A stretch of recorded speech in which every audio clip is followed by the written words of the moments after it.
자, 여러분 교재 317쪽이 되어 있습니다.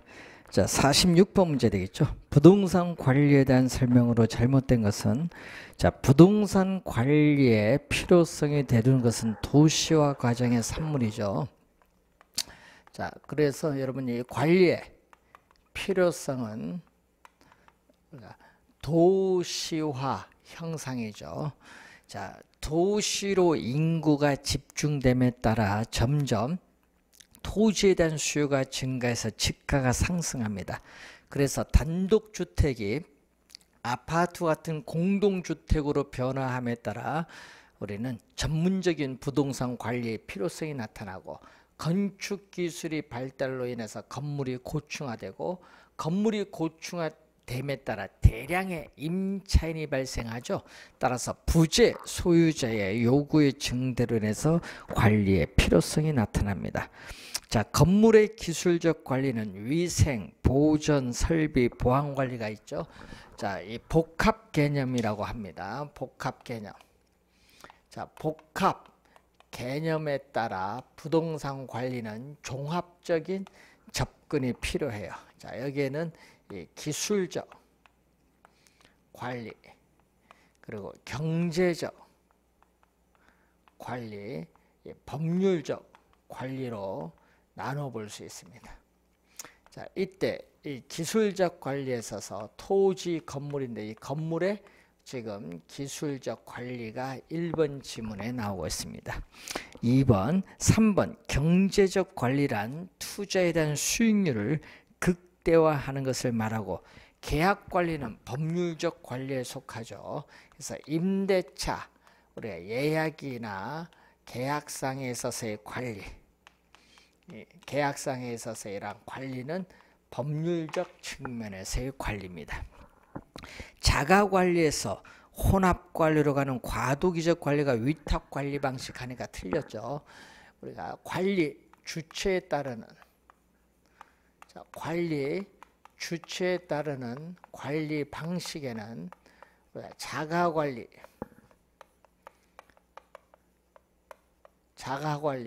위탁관리, 혼합관리가 있어요. 이때 이 혼합관리가 자가관리에서 위탁관리로 이행되는 과정에 나타나는 과도기적 관리가 혼합관리야. 그래서 5번 지문 틀린 지문이 되겠죠. 자, 5번 지문 그래서 틀린 지문이 되겠습니다. 자, 47번 다음 설명에 모두 해당하는 부동산 관리 방식은 부동산의 소유자, 이 소유자의 의사 능력 및 지휘 통제력이 우리가 발휘된다. 업무의 기밀 유지에 유리하다. 첫 번째, 두 번째는 장점. 업무 행위의 안일화, 무사, 안일주의를 초래하기 쉽고, 우리가 관리 전문가가 아닌 경우는 전문성이 낮은 경향. 밑에 두 개는 단점이죠. 바로 이 자가 관리의 우리가 장단점이죠. 자가 관리를 직접 관리 또는 자치 관리, 직영 관리라고 하죠. 지금 직접 관리로 출제를 했네요. 5번 정답이 되겠습니다. 자, 48번 문제로 갑니다. 부동산 관리 방식에 대한 설명으로 옳은 것은 소유자는 본업에 전념할 수 있고, 이건 위탁관리 장점, 관리 비용이 많이 든다는 단점, 이것은 자가관리죠. 자, 1번 틀렸고, 2번 외주관리는 위탁관리입니다. 전문가의 뛰어난 관리와 서비스를 받을 수 있으나 뒤에 문제 발생 시에는 책임 소재가 불분명하다. 이건 혼합관리의 단점. 자, 자가관리와 위탁관리 장점을 채택하고자 하나 전문업자를 충분히 활용할 수 없다. 혼합관리의 단점이 나와 있죠. 자, 3 앞에 쉼표 앞에는 장점입니다. 혼합관리죠. 필요한 부분만 선별해서 위탁을 하잖아요. 위탁을 하기 때문에 이 전문업자를 충분히 활용할 수 없다. 이 부분 위탁 방식이 바로 혼합관리입니다. 자, 또 외주관리 또는 간접 우리가 관리를 위탁관리죠. 대형 건물 관리에 적합한 방식입니다.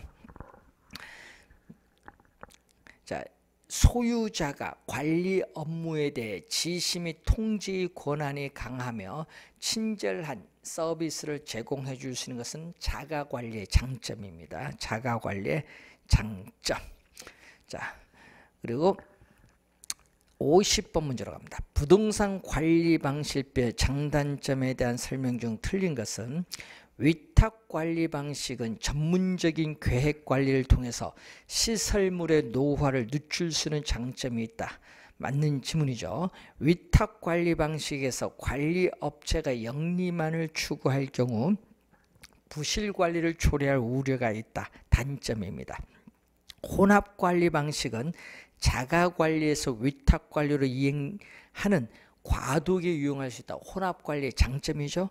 혼합 관리 방식은 필요한 부분만 선별 위탁하기 때문에 관리 책임 소재가 분명하다는 장점. 틀렸죠. 4번 정답인데, 자, 여러분 관리상의 운영이 잘못되면은 책임 소재가 불분명하다는 단점이 있습니다. 4번 정답. 자가 관리 방식은 관리하는 각 부분을 종합적으로 운영할 수 있을 뿐만 아니라 기밀 유지에도 유리하다는 그러한 내용이 되겠습니다. 자, 그래서 4번이 정답이 되겠죠. 자, 52번 문제로 갑니다. 부동산 관리에 관한 설명으로 틀린 것은 위탁 관리 방식은 건물 관리의 전문성을 통하여 노후화의 최소화 및 효율적 관리가 가능하여 대형 건물 관리에 유용하다. 1번은 장점이 되겠습니다. 2번 토지의 경계를 확인하기 위한 경계 측량을 실시하는 등의 관리는 기술적 측면에 관련된 이 토지의 기술적 관리를 얘기합니다. 부동산 관리는 법, 제도, 경영, 경제, 기술적 측면이 있어서 설비 등의 기술적 측면과 경제, 경영을 포함한 종합적인 접근이 요구된다. 맞는 지문이죠. 자치관리는 자가관리입니다. 관리 요원이 관리 사무, 업무에 안일해지기 쉽고 관리의 전문성이 결여될 수 있는 단점이 있죠. 혼합관리 방식은 필요한 부분만 선별 위탁하기 때문에 책임 소재가 분명하는 것이 아니라 관리상의 운영이 잘못되면 책임 소재가 불분명하다는 단점이 있습니다. 특히 시험 문제 최근에 많이 나오는데 하여튼 장단점에서 정답을 많이 묻고 있다는 걸 늘 염두에 두시면서 장단점 다시 한번 확인을 해 두시기 바랍니다. 자, 전문가적인 영역에 따라서 시설 관리 그리고 자산 관리로 이렇게 나눠 볼 수 있죠. 전문가적 영역에 따라서. 자, 그 53번 문제 보시면은 다음의 업무를 수행하는 부동산 관리의 유형은 포트폴리오 관리, 투자 리스크 위험 관리, 매입 매각 관리, 재투자, 재개발, 리모델링 결정. 이것은 자산 관리의 내용입니다. 자산 관리는 부동산 소유자나 기업의 부를 극대화하기 위해서 여러 가지 부동산의 가치를 증진시킬 수 있는 여러 가지 관리 방법을 모색하는 적극적 관리를 말하죠. 자산 관리에 대한 설명 1번 정답입니다. 자, 우리가 관련해서 5번 문제로 갑니다. 자, 55번 문제. 부동산 관리에 관한 설명 중 틀린 것은 부동산 관리는 도시화 과정에서 입체 이용률의 증가로 건물이 고층 대형화로 인해서 더욱 필요하죠. 1번은 관리의 필요성. 등기부상 미등기 부동산에 대해서 소유권 보존 등기를 하는 것은 법률적 측면의 관리 행위입니다. 자, 위탁 관리는 자가 관리보다 기밀 유지에 적합하고 하니까 틀렸죠. 자가 관리가 기밀 유지에 유리하고 위탁 관리는 전문적인 부동산 관리 회사의 관리가 이루어지기 때문에 기밀 유지에 곤란합니다. 그래서 3번 정답이고, 매장용 부동산 관리자는 가능 매상고를 임차자의 선정 기준으로 삼는 것이 바람직하고, 관리 서비스에 대한 요구 빈도수가 일정 수준을 넘는다는 것은 우리가 예방적 유지 활동이 원활하지 못하다는 걸 의미합니다. 그래서 정답은 우리가 3번이 정답이 되겠습니다.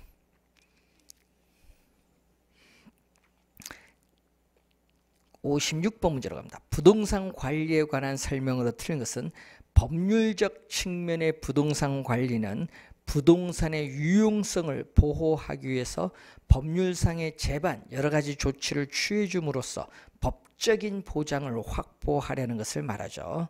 자, 2번에 부동산 시설을 운영, 유지하는 것으로서 시설 사용자나 기업의 요구에 따르는 소극적 관리가 바로 시설 관리죠. 그래서 부동산에 관한 각종 시설을 운영, 유지하는 소극적 관리로서 건물의 청소 관리, 에너지 관리, 설비 관리 이런 것은 전부 소극적 관리에 해당합니다. 자, 자가관리 방식. 자, 자가관리 방식은 전문 우리가 관리 방식에 비해서 기밀 유지에 유리하고 의사결정이 뭐다? 신속한 경향이 있다라는 얘기죠. 자, 그래서 3번 우리가 맞는 지문이 되겠죠. 자, 4번 임차 부동산에서 발생하는 총 수입의 일정 비율을 임대료로 지불한다면 이것은 임대차 유형 중 비율 임대차에 해당하죠. 자, 임대용 아파트와 같은 주거용 부동산에 적용하는 것이 바로 총임대차고, 또 임차인이 임대인에게 순수한 임대료만을 지불하고 그 외에 영업경비는 협상에서 결정하는 방식이 순임대차고, 이 상가, 점포 등의 매장용 부동산에 적용하는 게 비율임대차죠. 임차자의 총 수입의 일정 비율을 임대료로 지불하는 방식을 얘기하죠. 그래서 월 임대료는 총 수입 얼마까지는 기본 임대를 주고, 총 수입 일정 부분을 넘으면은 그 넘는 초과한 부분에 대해서 우리는 추가 임대료를 지불하게 되죠. 자, 5번 대상 부동산의 물리적, 기능적 하자, 흠의 유무를 판단해서 필요한 조치를 취해주는 관리는 기술적 측면의 관리, 경제적이 아니라 기술적 측면의 관리. 5번 우리가 정답이 되겠습니다. 자, 항상 기본적 개념 잘 확인을 한번 해두시기 바라고. 자, 57번 문제로 갑니다.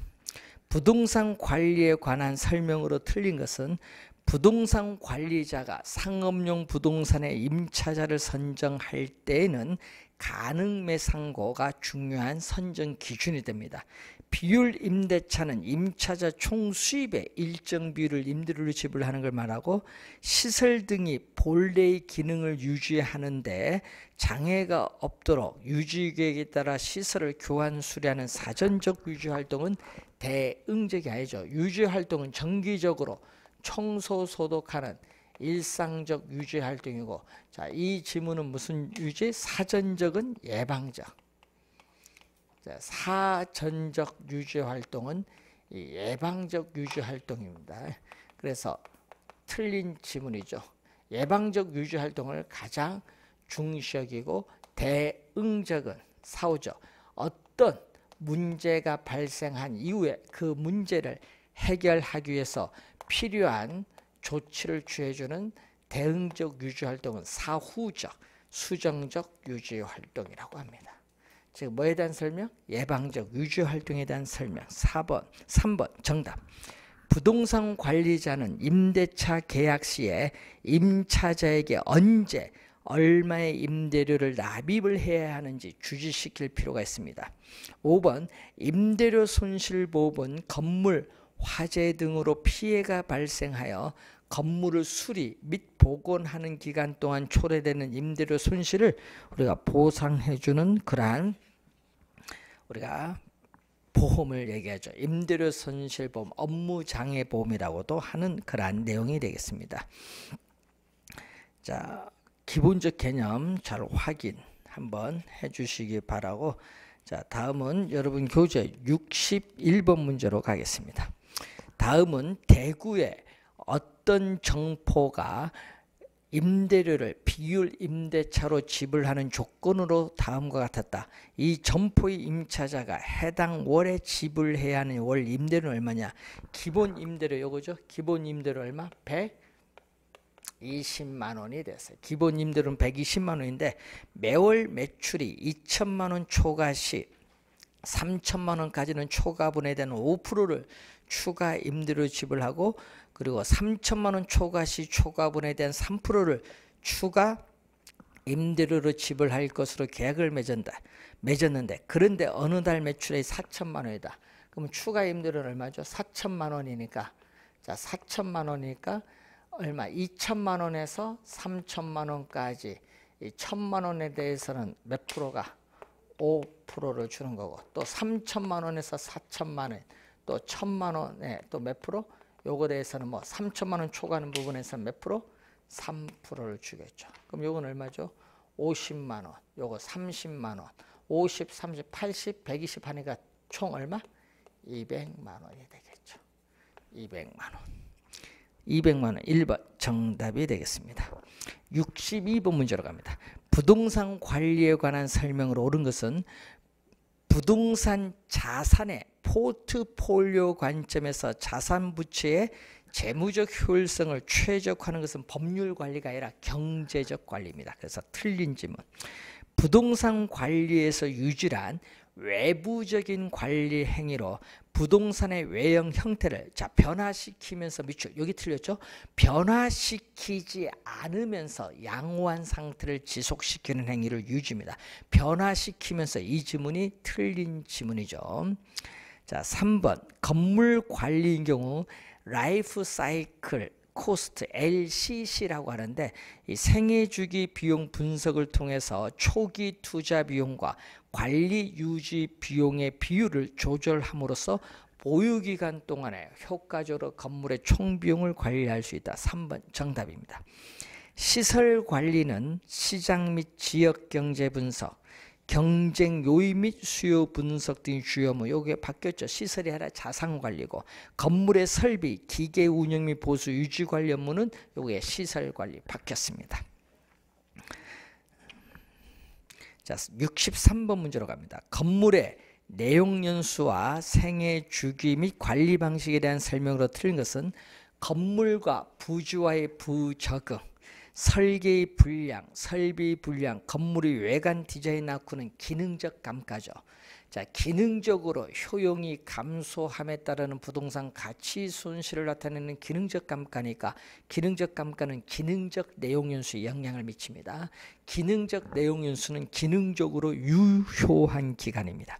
인근 지역의 변화, 인근 환경과 건물의 부적합, 또 당해 지역 건축물의 시장에서 매매 임대될 가능성, 시장성의 감퇴는 경제적 감가입니다. 그럼 경제적 감가는 경제적 내용 인수에 영향을 미치는 요인. 건물의 생애 주기 단계 중 안정 단계가 나오는데, 자, 건물의 생애 주기를 보면은 전 건축 용지의 상태는 전 개발 단계에서 건물을 착공해서 완공에 이르는 단계를 신축 단계고, 신축 단계에서는 아직 이용을 하고 있지 않기 때문에 이 물리적 측면에서의 유용성이 최고죠. 그러면 이 단계를 지나서부터는 사용을 하기 때문에 유용성이나 가격은 감퇴하기 시작하죠. 그러다가 건물이 장기적 본격적으로 안정되는 단계로서 건물이 존속하는 기간 중 가장 오랜 기간에 속하는 안정 단계, 건물의 물리적 기능적 상태가 급격하게 악화되는 노후 단계, 건물을 철거하는 단계, 효용 가치가 없어서 철거하는 단계인 완전 폐물 단계, 5단계로 구성되는데, 특히 시험에는 이 지문이 자주 나오죠. 세 번째, 안정 단계에서 건물의 양호한 관리가 이루어진다면 건물의 내용인수, 수명은 더 연장돼. 수명이 더 연장되면은 안정 단계 구명도 더 연장됩니다. 노후 단계는 일반적으로 건물의 구조, 설비, 외관 등이 악화되는 단계. 그래서 노후 단계에서는 개량비를 지출하기보다는 새 건물로 교체할 계획을 세우는 것이 일반적입니다. 건물의 관리에 있어서 재무회계관리, 시설 이용, 임대차 계약, 인력 관리는 위탁을 하고 청소를 포함한 그 외 나머지는 소유자가 직접 관리하죠. 자가관리와 위탁관리가 혼합이 됐어요. 이거는 전문관리가 아니라 혼합관리 방식. 5번 정답이 되겠습니다. 65번 문제로 갑니다. 건물의 내용 연수는 건물의 수명인데 생애 주기에 관한 설명으로 옳은 것은 건물 이용으로 인한 마멸 및 파손, 시간 경과 등으로 인한 노후화 때문에 사용이 불가능. 건물의 사용이 준공을 했어요. 그래서 건물의 사용이 불가능할 때까지 이 기간이죠. 이것은 우리 건물을 정상적으로 관리할 경우에 물리적으로 존속이 가능한 기간, 물리적 내용 연수를 말합니다. 자, 그리고 여기까지 오죠. 종기. 여기까지 오는 거죠. 요거죠. 경제적으로 수익이 발생하리라고 예측 가능한 사용기간, 경제적 내용 연수입니다. 그래서 여러분이 경제적 내용 연수는 물리적 내용 연수보다 그 기간은 일반적으로 짧게 나타난다는 거. 자, 건물의 물리적 유용성이 가장 높게 나타난 단계는 바로 신축 단계. 5번 정답입니다. 자, 68번 문제로 갑니다. 이 330페이지. 자, 부동산 마케팅 폭피 전략 중 촉진 전략에 해당하지 않는 거죠. 자, 마케팅 전략은 크게 세 가지로 나눠 볼 수 있는데 우선 시장 점유 마케팅 전략이 있죠. 자, 시장 점유 마케팅 전략은 우리는 공급자 우리가 중심에 있어서 우리가 전략을 얘기하죠. 공급자 중심의 전략인데 여기에는 우리가 STP 전략 그리고 마케팅 믹스가 있죠. 마케팅 믹스는 4P 믹스 전략 또는 P가 네 가지 돼서 4P스인데 자, 이 P 네 가지가 바로 프레이스 그리고 프로덕트 그리고 프라이스 프로모션. 자, 이 프로모션을 촉진 전략이라고 하죠. 자, 이 촉진 전략에는 광고, 뉴스 신문 기사를 통해서 알리는 홍보, 보험 설계서처럼 쌍방향 커뮤니케이션을 통해서 설득을 통해서 판매하는 인적 판매, 경품 제공해주는 판매, 촉진 있습니다.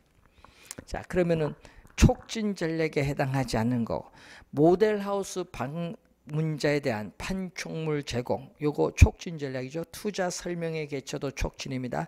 설비 배치 계획은 요거 제품 전략. 거기 설비 배치는 무슨 전략? 제품 전략. 자, 우리는 3타입 형태의 평면 설계라든지 혁신적인 내부 구조를 가진 아파트 구조라든지 부대 시설라든지 배치 어떻게 배치할 거냐? 제품 전략입니다. 자, 5번 설비 및 배치 계획은 제품 전략.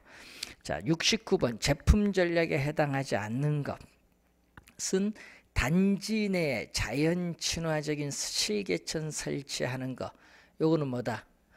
자연 친화적인 실개천을 설치하는 것은 여러분 작년에 또 출제했어요. 제품 전략 맞고 거주자 라이프 스타일을 반영한 평면 설계, 보안 설비 디지털화, 지상 주차장의 지하화. 근데 제품의 광고 홍보는 촉진 전략. 5번 정답입니다. 70번 유통 경로 전략에 해당하지 않은 것. 이미지형 광고와 설득형 광고. 요거 촉진 전략이고 분양 대행사를 효과적으로 활용하는 방안. 부동산 중개업자 주택 금융기관을 효과적으로 이용하는 방안이라든지 부동산 개발회사가 직접 분양하는 방법. 2, 3, 4, 5는 유통경로 전략인데 작년에는 중개업소를 효과적으로 이용하는 방안에 대해서 출제를 했었죠. 자, 그리고 71번 촉진 전략에 해당하지 않는 것. 광고 그리고 판촉물 제공, 투자 설명의 개최는 다 관련돼 있죠.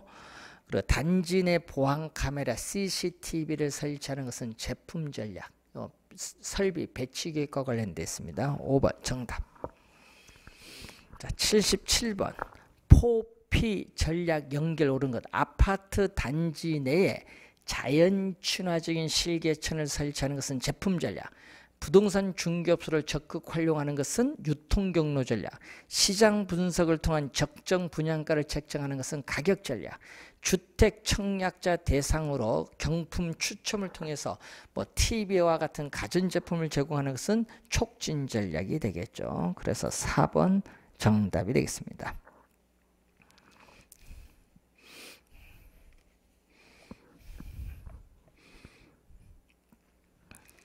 자, 74번 문제로 갑니다. 가장 거래가 먼 것은 부동산 마케팅이란 소비자들이 당해 부동산에 대해 원하는 속성을 종합적으로 반영하여 개발 공급함으로써 수익을 극대화하는 과정 개념이 나와 있고, 이 부동산인 경우에는 구매자 주도의 시장으로부터 판매자 주도의 시장으로의 환경 변화에 따라 중요성이 강조. 이게 틀렸는데 과거에는 판매자, 매도자 주도의 시장에서 최근에는 고객의 의식의 변화로 소비자, 구매자 주도의 시장으로 전환됨에 따라 마케팅 역할의 중요성이 강조됩니다. 바뀌었습니다. 2번 정답. 자, STP 전략이란 시장 세분화, 표적 시장 차별화를 표상하는 약자로서 정통적 전략이 하나죠. 이렇게 순서대로 가면 되겠죠. 순서대로 세그멘테이션. 자, 세그멘테이션. 그다음에 타겟팅. 마지막 뭐죠? 포지셔닝. 그래서 앞에 요걸 딴 거죠. 대문자 STP. 자, 4번. 고객 점유 마케팅 전략은 아이다의 원리로 표현되는 소비자 구매 의사결정 과정을 감안하여 수립하죠. 자, 고객 점유 마케팅 전략. 자, 시장 점유는 공급자고 요거는 고객 점유니까 소비자 행동 이론 차원이죠. 자, 고객 점유 마케팅 전략은 말 그대로 소비자 행동 이론 차원.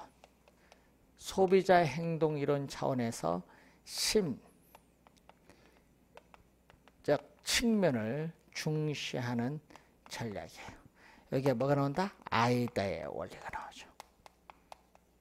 아이다인데 앞에 A는 attention, 주의, 주목을 끌어서 interest, 관심, 흥미를 불러일으킨 다음 desire, 욕망을 불러일으켜서 이 욕망을 액션, 행동으로 나타나는 구매 의사 결정의 단계를 나타냅니다. 5번 관계 마케팅 전략. 자, 관계 마케팅 전략은 브랜드와 관련이 있습니다. 브랜드 상표와 연관됐죠. 뭐 현대, 힐스테이트, 삼성, 레미안 뭐 이런 얘기죠.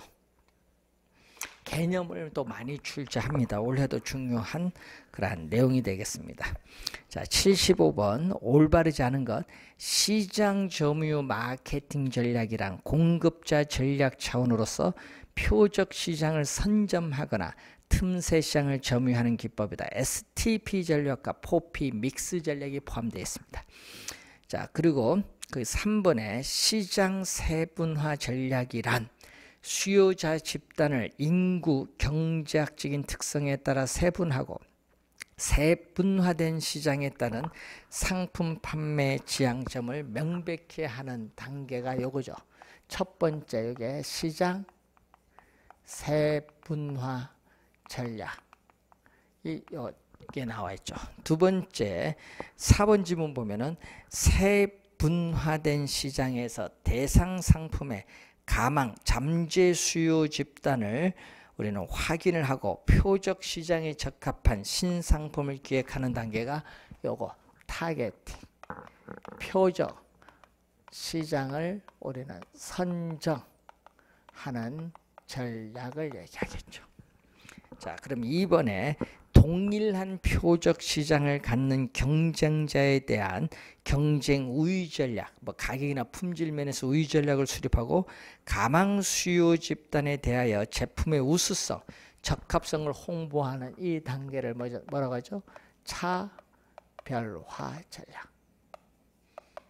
자, 특히 요거 시험 지문에 포지셔닝을 차별화 전략입니다. 자, 5번 생산자와 소비자 간의 장기적 지속적 관계를 중시하는 전략을 우리는 관계 마케팅 전략. 5번 정답. 고객 점유 마케팅 전략이 아니라 관계 마케팅 전략입니다. 자, 틀린 지문이 되겠죠. 자, 79번 문제로 갑니다.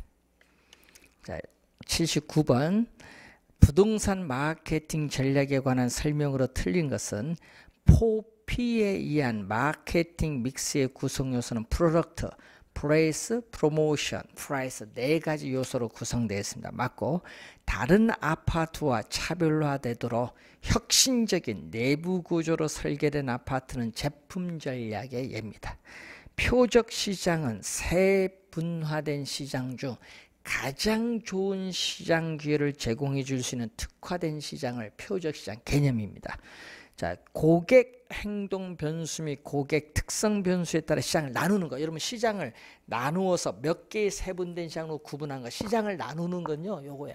시장 세분화 전략. 유통 경로 전략이 아니라 시장 세분화 전략. 하여튼 시장을 나눈다 생각하면 돼요.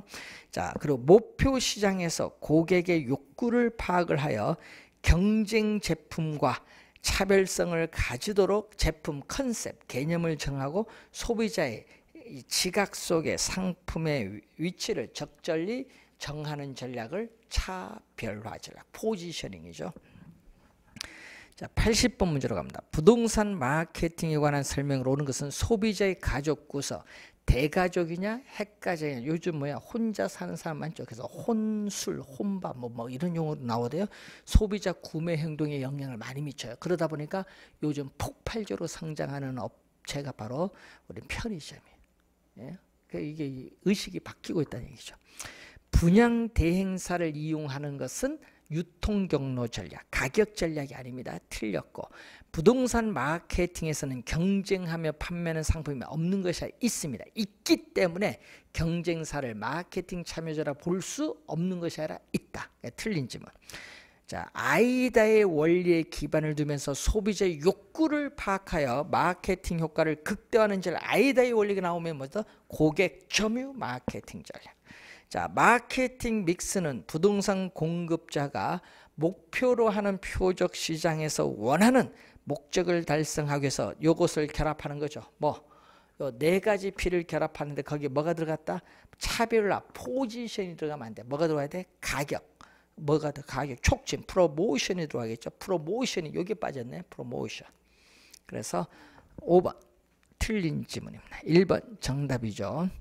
자, 81번 문제로 갑니다.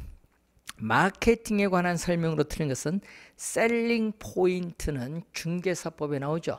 이 상품으로서 부동산이 가지고 있는 여러 가지 특징 중 구매자의 욕망을 만족시켜주는 특징을 우리는 셀링 포인트라고 합니다.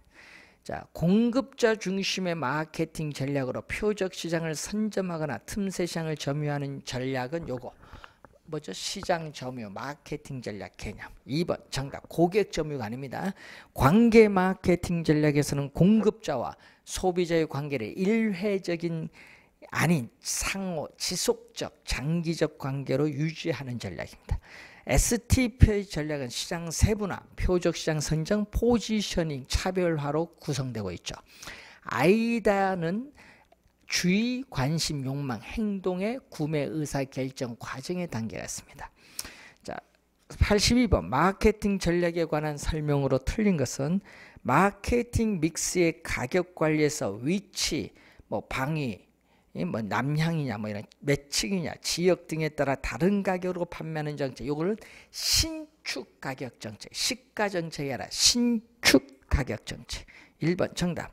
시장 세분화는 상품 계획이나 광고 등 여러 판매 촉진 활동을 전개하기 위해서 소비자를 몇 개의 다른 집단, 군집으로 하는 거. 하여튼 소비자를 여러 개 집단으로 나누면은 시장 세분화 전략. 부동산 마케팅 믹스 전략은 4P로 구성하죠. 4P. P 네 가지 맞습니다.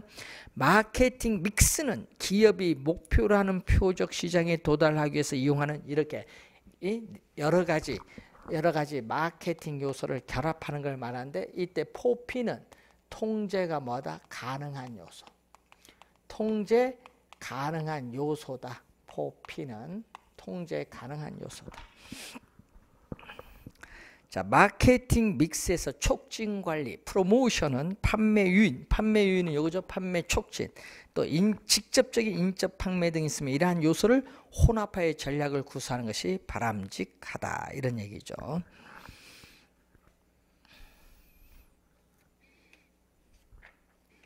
자, 마케팅 전략에서 원래 출제 또 예상되는 부분 한 문제 또 여기서 예상이 됩니다. 잘 확인을 한번 해보시기 바라고, 343페이지 2번 문제로 갑니다. 기준 시점.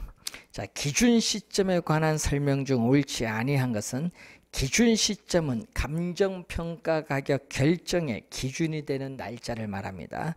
자, 기준 시점과 관련되는 가격 원칙은 변동이죠. 자, 부동산 가치에 영향을 미치는 가치 형성 요인은 항상 변동하기 때문에 부동산 가치는 특정의 기준 시점에서만 타당성이 인정됩니다. 변동의 원칙. 기준 시점이란 대상 물건의 감정평가액을 결정하는 기준이 되는 날짜를 말하죠.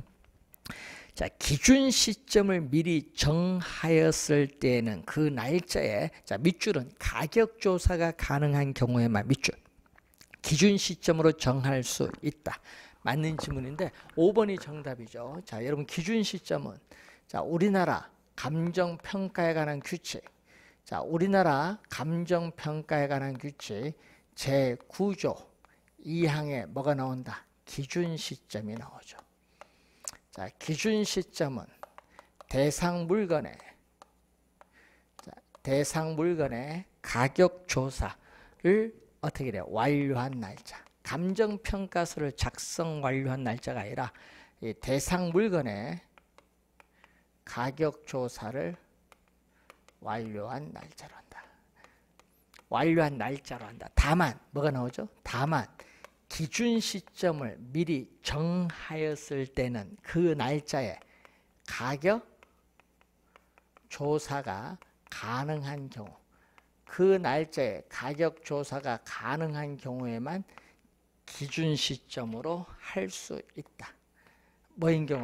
가격 조사가 가능한 경우에만. 그럼 시험 문제는요, 뭘로 출제를 한다? 가격 조사가 가능하지 않더라도 이렇게 출제를 많이 하죠. 주의 좀 해둬야 됩니다. 5번 정답.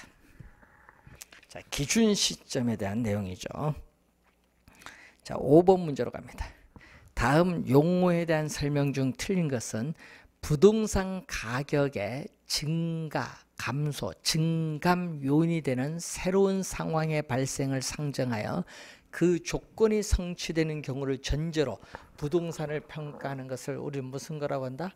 우리 조건부 평가입니다. 자, 현재, 미래인데 이 미래, 자, 이 미래에 있어서 불확실, 자, 미래에 불확실한 상황이 성취될 것을 전제로 해서 부동산 가치가 증가하느냐 감소하느냐 증감가 요인을 고려해서 행하는 평가를 조건부 평가.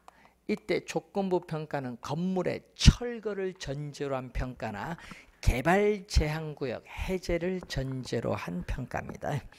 자, 소급 평가는 과거의 어느 시점, 자, 민사사건, 형사사건처럼 과거의 어느 시점을 기준 시점으로 해서 행하는 평가를 우리 무슨 평가? 소급 평가.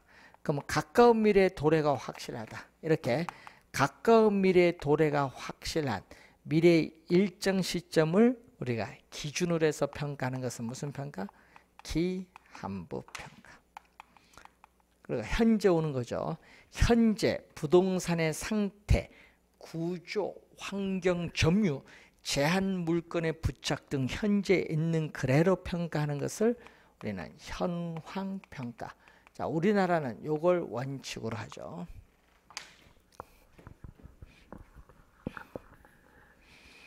자, 3번 일괄평가란 둘 이상의 물건이 일체로 거래되거나 대상 물건 상호 간 용도상 불가분의 관계가 있는 경우에 일괄하여 평가하죠. 자, 법정평가란 법규에서 정한 대로 행하는 평가로서 공공용지 수용시 평가, 과세평가, 개발부담금 부과를 위한 평가 등 여기에 해당합니다.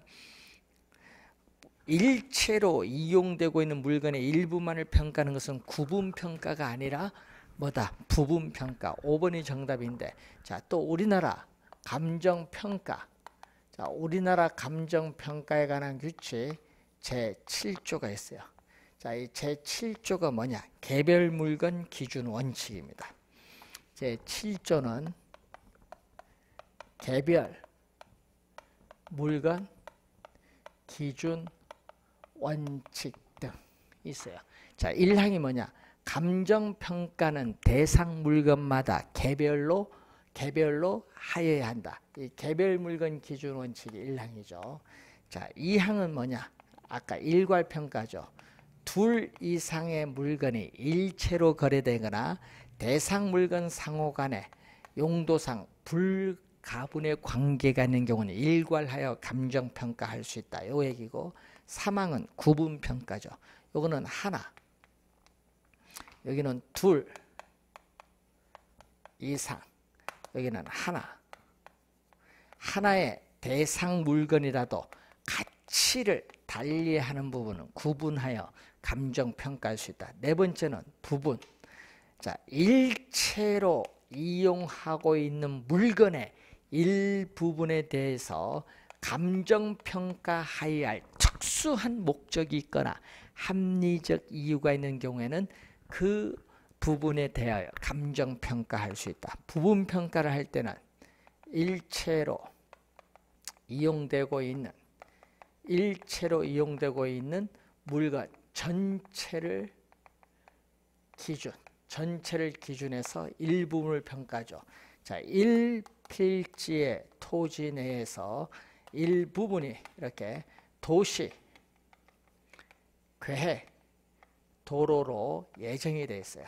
예정됐을 경우 이 부분을 우리가 수용시에 평가를 할 때는 뭐를? 요 전체를 기준. 이 전체를 기준해서 요 일부분을 평가하는 게 바로 부분평가. 자, 6번 문제로 갑니다. 부동산 가격과 가치에 대한 설명 중 틀린 것. 가격의 기초에는 가치가 있다. 맞고, 가격은 원칙적으로 수요 공급에 따라 변동하고 있습니다. 가치가 화폐를 매개로 해서 표현된 게 가격이고, 화폐 가치가 상승하면 가격은 하락을 합니다. 4번 정답이 되겠습니다. 자, 이 얘기거든요. 자, 가치는 우리가 value죠. 자, 인간에 있어서의 욕망을 충족시켜 줄 수 있는 재화의 능력은 사람마다 다르거든요. 그래서 주관적이고 추상적인 개념이 가치라면은 이 가치를 시장을 통해서 화폐를 매개체로 해서 나타난 게 가격이죠. 1제곱미터당 얼마냐? 누구든지 1제곱미터당 알 수 있어요. 객관적이고 구체적으로 나타난 값을 의미합니다. 그래서 가격의 기초에는 가치가 있는데, 이때 부동산 가치가 상승하면은 부동산 가격도 상승을 하고, 부동산 가치가 하락을 하면은 부동산 가격도 하락을 하기 때문에 부동산 가치와 부동산 가격은 같은 방향으로 변동하지만 인플레이션이 발생을 해서 우리가 화폐로 표시된 가치가 하락을 하지만 실물 자산인 부동산 가격은 오르기 때문에 화폐의 가치와 가격은 반대 방향으로 변동해. 그래서 4번이 정답이에요. 그걸 염두에 두시고, 단기에는 가격이 가치로부터 괴리가 돼. 단기에는 가격이 가치로부터 벗어나요. 자, 그래서 공급량이 수요량보다 많은 초과 공급일 때는 공급자 간의 경쟁에서 가격이 가치 이하로 하락을 하고 초과 수요가 발생하죠. 수요량이 공급량보다 많은 초과 수요일 때는 수요자 간의 경쟁에서 가격이 가치 이상으로 상승하기 때문에 장기적으로는 가격이 가치에 일치되게끔 조정이 이루어진다는 내용이죠. 자, 그래서 지금 몇 번? 4번이 정답이 되겠습니다. 자, 7번 문제로 갑니다. 가격과 가치에 대한 설명 중 틀린 것은 가격이란 경제학에서 흔히 쓰이는 개념으로 가치를 화폐액으로 표시한 것 맞고요. 가격은 현재의 값, 가치는 미래의 값 하니까 틀렸죠. 자, 우선은 가격과 가치가 주어진대. 가격은 과거의 시점에서 부동산 거래가 성립됐을 때 가지는 과거의 값인 반면 가치는 현재의 시점에서 부동산 소유에서 비롯되는 다양한 편익을 현재 가치화한 현재의 값. 그래서 2번 정답. 3번 사용가치는 대상 부동산이 특정한 용도로 사용될 때 가질 수 있는 가치를 사용가치 맞고, 교환가치는 어떤 재화가 다른 재화를 교환의 대상으로 지배하는 힘이죠. 즉 부동산 시장에서 부동산이 매도됐을 때 형성되는 가치입니다. 사용가치는 대상 부동산이 시장에서 매도됐을 때 형성될 수 있는 교환가치와는 상관이 없다. 밑줄. 상관이 없습니다. 자, 8번 틀린 것. 가치는 주관적 추상적 개념이고 가격은 가치가 시장을 통하여 화폐 단위로 구현된 객관적 구체적 개념 맞습니다. 가치가 상승하면 가격도 상승하고 가치가 하락하면 가격도 하락하죠. 가치와 가격은 같은 방향으로 변동합니다. 수요와 공급의 변동에 따라 단기적으로 가치와 가격은 일치. 여러분, 가치와 가격이 일치하는 것은 장기, 가격은 가치로부터 괴리되는 형상은 단기. 바뀌었죠. 3번 정답. 부동산 가치는 평가의 목적에 따라 일정 시점에서 여러 가지가 존재해요. 가치의 다원적 개념이고, 가격은 시장에서 실제 지불된 금액이므로 일정 시점에서 단 하나만 존재합니다. 부동산 가치는 장래 기대되는 유무형에게 편익을 현재의 가치로 환원한 값. 5번은 부동산 가치의 개념이죠. 자, 가격은 부동산 시장에서 부동산 거래가 성립됐을 때 교환의 대가로서 실제로 지불한 금액이 가격이에요. 그래서 여러분, 현재 아파트의 시장 가치가 5억인데 급매물로 4억에 매각하면은 어떻게 돼요?